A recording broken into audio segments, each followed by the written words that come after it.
Let's get a look at our first alert forecast. Lonnie Quinn joins me now back in studio.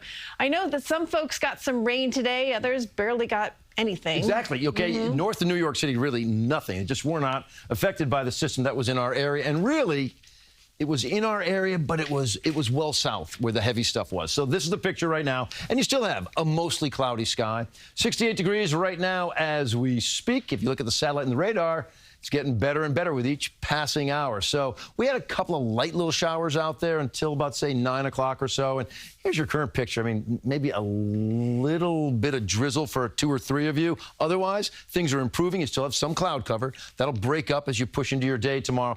Look at the story and how this played out. So here are our rainfall totals. KJ was saying a lot of folks with really nothing out there, less than 1/10 of an inch for a lot of folks north of New York City. Here's the line, okay, right about there. That line is where we measured the rain that was more significant, if you will. Nothing was crazy, but about 1/2 inch in Somerville, 4/10 for Belmar, Atlantic City, about 3/4 of an inch, Cape May, about 2.5 inches of rain. And when we issued the first alert for this day, our concern was, boy, there was a possibility of this migrating about 50 miles, 60 miles to the north and affecting some of our southern suburbs with bigger numbers, like perhaps a 2-inch rain total, which would have been a problem out there. Thankfully, it was south of our area. The high pressure that was to our north played a bigger influence and kept the bigger rain south of us. So what do we expect as we look ahead? Better weather. It's just a better day tomorrow. It becomes warm and sunny by the time you're into the afternoon. Cold front will be arriving on Friday.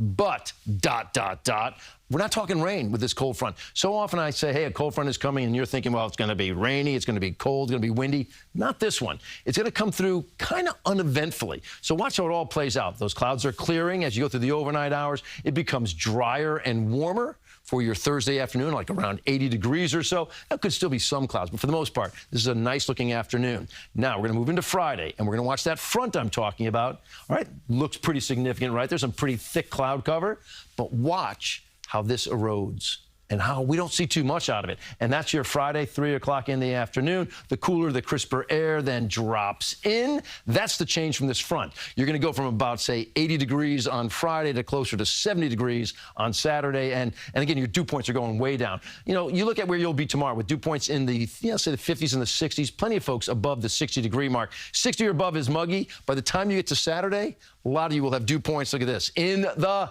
30s. How's that? 7-day forecast. Let's go across the whole thing here, and we'll show you how we see it working out.